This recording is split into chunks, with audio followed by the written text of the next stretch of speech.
High court का फैसला आने के बाद मुख्यमंत्री योगी आदित्यनाथ ने यह कहा था कि अब सरकार जो है वो पहले एक डेडिकेटेड आयोग का गठन करेगी, ट्रिपल टेस्ट होगा, उसके बाद ओबीसी का जब आरक्षण का निर्धारण होगा तभी चुनाव कराए जाएंगे, जरूरत हुई तो सुप्रीम कोर्ट भी जाएंगे। और इस बात को कहने के अगले ही दिन यानी आज सरकार की तरफ से एक 5 सदस्यीय आयोग का गठन कर दिया गया है। हमारे साथ में इस समय प्रदेश सरकार में मंत्री धर्मवीर प्रजापति जी हैं, उनसे बात करते हैं। मंत्री जी, मुख्यमंत्री जी ने जो कहा था उसके बाद एक दिन के अंदर ही देखिए आयोग का गठन 5 सदस्यीय रिटायर्ड जज की अध्यक्षता में। हमारे शीर्ष नेतृत्व का में यही खासियत है कि जो कहते हैं वो करते भी हैं। हमारा शीर्ष नेतृत्व तो ऐसा नहीं है कि कहते कुछ हैं वो करते कुछ हैं।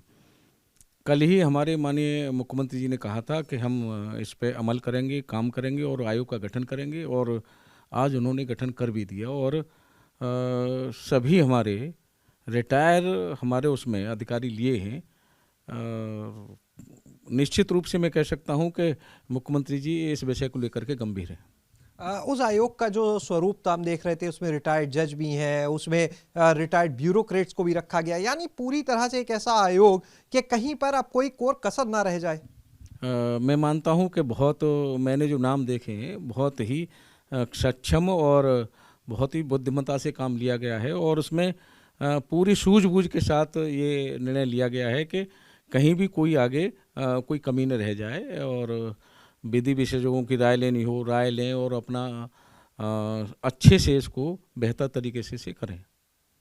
तो ये थे हमारे साथ में मंत्री धर्मवीर प्रजापति जी, जिन्होंने कहा कि भाजपा सरकार जो कहती है वो करती है। हाईकोर्ट के फैसले के बाद जो कहा गया था उसको अमली जामा पहनाया, और आयोग का स्वरूप ऐसा जिसमें जब पूरा जो सर्वे का काम किया जाए, जो ट्रिपल टेस्ट का काम हो, कहीं कोई चूक ना हो, यानी कि एक ऐसा आयोग जिस पर कोई सवाल ना उठा सके। और रिटायर्ड जज की अध्यक्षता में इस पूरे आयोग को गठित किया गया है जो जल्द ही अपना काम भी करेगा। कैमरा सहयोगी हरिओम के साथ शैलेश अरोरा, एबीपी गंगा, लखनऊ।